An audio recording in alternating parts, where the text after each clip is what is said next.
에스라 6장 13절에서 22절입니다.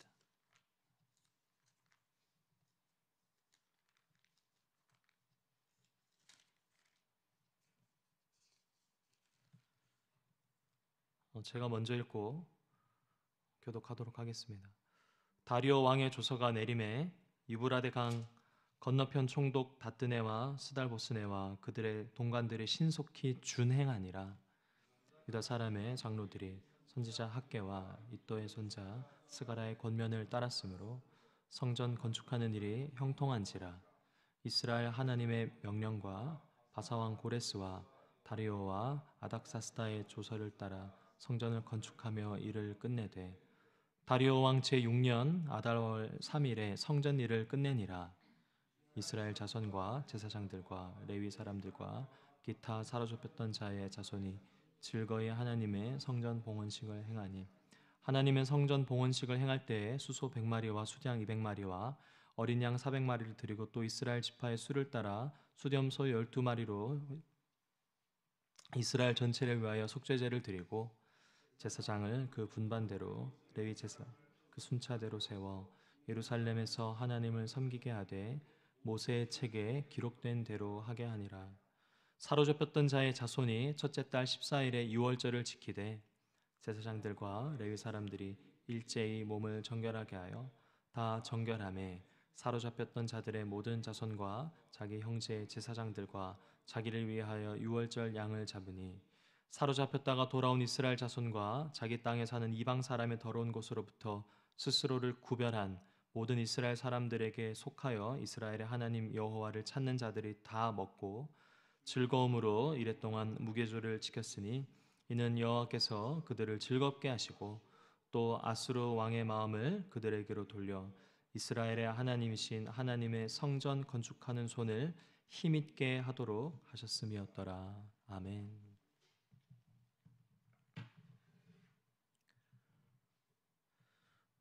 최근 제가 충주맨으로 유명한 충주시 뉴미디어 팀장의 유튜브 영상을 재밌게 봤는데요. 그 영상에서 다룬 내용은 기한서였습니다. 정확히는 기한서 우측 상단에 있는 결제 라인에 대해서 다루는 영상을 봤는데 기한자 본인을 좌측으로 시작해서 최종 결정권자인 시장의 서명이 맨 우측까지 있는 이 결제 라인을 보여주면서 이것만 봐도 권력의 크기를 알 수 있다라는 그런 영상이었는데요. 당연하게도 우리는 인생의 많은 일에서 이러한 최종 결정권자의 선택에 많은 영향을 받고 살아갑니다. 작게는 가정에서는 가장의 영향을 받겠죠. 또 직장에서는 대표나 사장의 영향을 받고 사회에서도 이런 권한과 힘이 있는 사람들의 영향을 받으며 일상을 살아가고 있습니다. 오늘 저희가 살펴보는 에스라 6장의 내용도 마찬가지인데요. 이스라엘 백성의 성전 재건 과정도 처음에는 고레스 왕의 조서로 그 명령으로 시작되었습니다. 결제 라인으로 치면 맨 우측에 있는 거죠. 이 왕의 명령에 토를 달 수 있는 사람은 당연히 아무도 없습니다. 그리고 이 왕의 마음에 성전 재건이라는 뜻을 심어주시고 감동케 하시는 진짜 최종 결정권자는 하나님이셨죠. 이스라엘 백성은 그렇게 성전 재건을 이제 최종 결정권자의 명령을 따라서 시작하였습니다. 그런데 어떻게 됐죠? 사마리아 사람들의 방해 공작이 있었습니다. 그래서 공사가 중단되었고 그 후로부터 약 16년이 지난 상황입니다. 그 와중에 하나님은 학개와 스가랴를 통해서 성전 건축을 다시 재건하도록 했고 이스라엘 백성들은 하나님을 신뢰하는 마음으로 이 일을 다시 시작하였습니다. 이 소식이 바사 제국의 관리들에게 보고가 되었죠. 그러자 이제 어제 본문이었던 6장 전반부에서 다리오 왕이 기록을 조사하도록 명령하지 않습니까? 그리고는 고레스 왕 때의 명령이 실제로 존재했음을 확인한 왕은 성전 재건을 방해하지 말고 오히려 재정적으로 도와주라라는 명령을 내립니다. 이제 에스라를 읽는 이 독자들의 이 모든 시선은 사실 이제 5장과 6장 전반을 통해서 시선이 다 어디로 가 있냐면 왕의 명령에 가 있는 거죠. 이게 과연 어떻게 진행이 될까? 그런데 오늘 본문 14절은 우리의 시선을 완전히 전환시키는데요. 14절 함께 읽도록 하겠습니다. 시작. 유다 사람의 장로들이 선지자 학개와 이또의 손자 스가랴의 권면을 따랐으므로 성전 건축하는 일이 형통한지라 이스라엘 하나님의 명령과 바사왕 고레스와 다리오와 아닥사스다의 조서를 따라 성전을 건축하며 일을 끝내되. 이 한 구절에서 사실 에스라를 쓴 이 기자는 모든 이 일들, 하나님의 역사지만 이 일들의 주어를 어떻게 바꾸죠? 처음에는 바사왕 고레스였고 다리오였고 그리고는 아닥사스다로부터의 이 행위 주체를 하나님께로 옮깁니다. 이 전까지는 왕의 조서에 따른 그 명령의 시행 내용에 우리의 시선이 갔다면 그 맨 앞에 14절은 지금 누구를 알리고 있죠? 이러한 왕들의 명령보다 그 앞에 누가 있다고요? 하나님의 명령이 있다는 겁니다. 여기서 명령이라는 이 히브리어는 단순한 지시뿐만 아니라 뜻, 계획, 결정이라는 뜻을 내포하고 있습니다.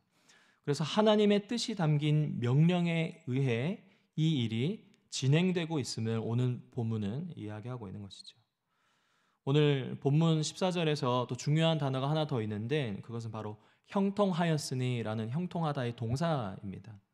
이 단어는 단순히 일이 잘 되었다는 의미를 넘어서 하나님의 함께 하심으로 말미암아 일이 이루어졌다라는 뜻을 갖고 있습니다. 창세기 39장에서 요셉이 감옥에 갇혔을 때 형통한 자로 불렸던 것과 같은 어근을 쓰고 있습니다. 즉 성경이 말하는 이 형통이란 것은 최종 결정권자나 환경과 배경의 순탄함을 이야기하는 것이 아니라 누구로부터 말미암는 형통입니까? 하나님의 임재로 말미암는 형통을 이야기하고 있는 것입니다. 이스라엘 백성의 성전 제거는 고레스의 결단이 있었고 처음에 다리오는 오늘 본문을 통해서 재확인하죠. 그리고 이후의 일이지만 아닥사스다의 동의를 통해서 복잡한 정치적 과정을 거쳤지만 그 모든 것의 맨 앞에는 누가 있다고요? 하나님의 명령이라고. 이 모든 역사적 사건 가운데 하나님의 임재하심이 있다를 말씀하고 있습니다. 저희가 살아가는 인생도 마찬가지 아닙니까? 눈앞에는 사람의 결정이 있는 것 같고 또 그 일들, 중요한 일들이라면 더욱더 나의 능력과 계획의 최대치를 발휘해서 그것을 애써서 진행하려고 하지만 결국 하나님의 뜻이 모든 일을 인도하고 계심을 잊지 마시기를 바랍니다. 오늘 본문의 후반절을 보게 되면 끝내 성전이 완공되지 않습니까? 이스라엘 백성은 기뻐하죠. 그리고 성전을 봉헌하고 제사를 드립니다. 그들은 번제와 속죄제를 드렸고 각 지파를 따라 제사장을 세웠습니다. 뒤이어 유월절과 무교절을 기쁨으로 지킵니다. 이 모든 과정들이 지금 무엇을 연상케 하냐면 그 옛날 애굽의 포로로 놓여있던 이스라엘 백성이 해방되었던 그때를 지금 연상시키고 있는 대목입니다. 그래서 이스라엘 백성들은 하나님의 명령을 따라 성전을 세우고 은혜 받은 그 기쁨과 감사를 무엇으로 하나님께 돌리고 있죠? 예배로 올리고 있는 것입니다. 설교를 마무리하면서 오늘 본문은 두 가지를 저희에게 이야기하고 있습니다. 첫 번째는 성경이 말하는 형통이란 것은 최종 결정권자와 같이 힘과 능력 있는 자의 명령에 따른 것이 아니라 진짜 우리 인생의 최종 결정권자이신 하나님의 뜻에 따른 명령에 의해 결과가 생겼다는 겁니다. 인간은 누구나 인사권자, 결정권자를 두려워하게 되어 있고 그들의 눈치를 보고 비위를 살피게 되어 있죠. 그렇지만 그리스도인인 우리가 진정으로 두려워하고 그 뜻을 헤아려야 할 대상은 오직 하나님 한 분이심을 믿으시길 바랍니다. 둘째는 은혜를 경험한 자들은 반드시 예배로 하나님께 반응해야 합니다. 이스라엘 백성은 성전이 완공되자 단순히 건물을 세운 그 감격 때문에 그렇게 기뻐했던 것이지 아니죠. 하나님이 다시 그들과 함께 하신다, 임재하시는 사실에 감격하며 예배하고 있는 것입니다. 그들의 유월절과 무교절은 그래서 이제껏 역사 가운데 있었던 지켜야 할 큰 명절 절기가 아니고 포로에서 해방된 새로운 출애굽의 기념이었고 하나님의 은혜에 대한 감사의 고백이었습니다. 우리도 마찬가지 아닙니까? 하나님께서 우리의 삶을 붙드셔서 여기까지 형통케 하셨다면 그 은혜에 대한 우리의 마땅한 반응은 예배와 감사인 줄 믿습니다. 형통의 이유 되시는 하나님을 잊지 않고 그 하나님의 베푸신 은혜를 다시 예배로 올려드리는 그 삶, 그러한 은혜의 선순환이 끊이지 않는 저와 여러분 되시기를 예수님의 이름으로 축복합니다. 잠깐 기도하도록 하겠습니다.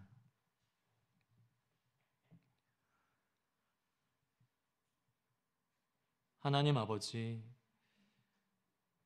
그 하나님의 크신 뜻 안에서 오늘 우리가 살아가고 있는 줄 믿습니다. 그러나 우리는 자주 현상 가운데 좌절하고 하나님의 뜻을 속단하며 살아가기에, 그래서 이 시간 우리의 연약함을 덮으실 크신 하나님의 은혜를 구합니다. 은혜 안에서 우리의 삶에 일어나는 일들을 보게 하여 주시고 해석하게 하여 주시고, 은혜 안에서 우리가 마주하고 대하는 사람들을 바라보게 하여 주시옵소서. 주신 이 모든 은혜에 대한 감사가 삶의 예배로 또한 이어질 수 있도록 인도하여 주시옵소서. 그렇게 하실 주님께 감사드리며 예수님의 이름으로 기도드립니다. 아멘. 우리 두 가지로 함께 기도하기를 원합니다. 첫 번째는 말씀을 기억하시면서 자기 자신을 위해 기도하실 텐데, 하나님의 계획과 뜻을 내 뜻과 생각으로 속단하며 판단하고 있다면 주님, 세상을 두려워하지 않도록 하여 주시고 최종 결정권자이신 오직 하나님을 바라보고 그 하나님만 신뢰하는 제가 되게 하여 주시옵소서. 그렇게 자기 자신을 위해서 기도하시고요. 두 번째는 내일 드리게 될 예배를 위해서 기도하기를 원합니다.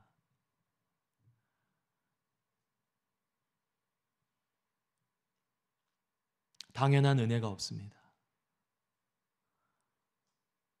모든 순간이 은혜고 우리의 모든 호흡이 주신 은혜에 대한 하나님께 감사와 찬양과 예배를 드리기 위해 주신 줄 믿습니다. 수지 예본교회에서 진행되는 어린아이에서부터 작년에 이르는 모든 예배 가운데 주님 임재케 하셔서 함께 하심으로 말미암는 그 은혜에 대한 감사가 터져 나오는 주일 예배 되게 해달라고 우리 두 가지 기도 제목으로 기도하시고 개인 기도로 하나님께 나아가도록 하겠습니다. 기도하겠습니다.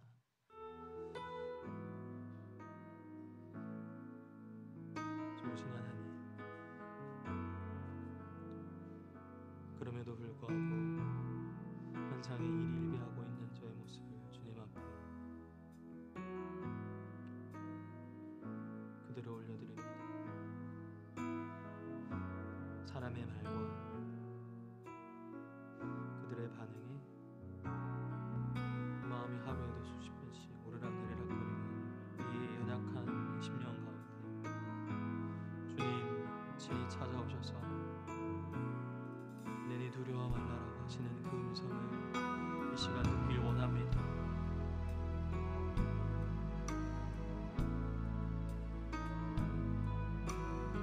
사람의 마음을 움직이시는 이도 하나님이시고 이를 계획하시고 성취하시는 이도 하나님이시오. 주님의 뜻 안에 있는 인생임을 알게 하사 어제보다 오늘이 더 주님을 신뢰하는, 그리하여 더욱더 담대히 하나님 나라를 향해 제가 되게 하여 주시옵소서. 또 그 마음으로 주님 앞에 은혜를 구하는 모든 성도님들 마음과 굳건한 믿음과 주님의 시선을, 주님의 마음을 풍족히 채워주셔서 우리의 인생이 결코 개인의 무엇으로 끝나지 않음을 알게 하시고 하나님의 능권, 하나님의 권세, 주님의 나라를 위해 살아가는 인생을 깨닫게 하여 주시옵소서. 하나님 또한 내일 드려질 예배를 위해 주님 은혜가 풍성하신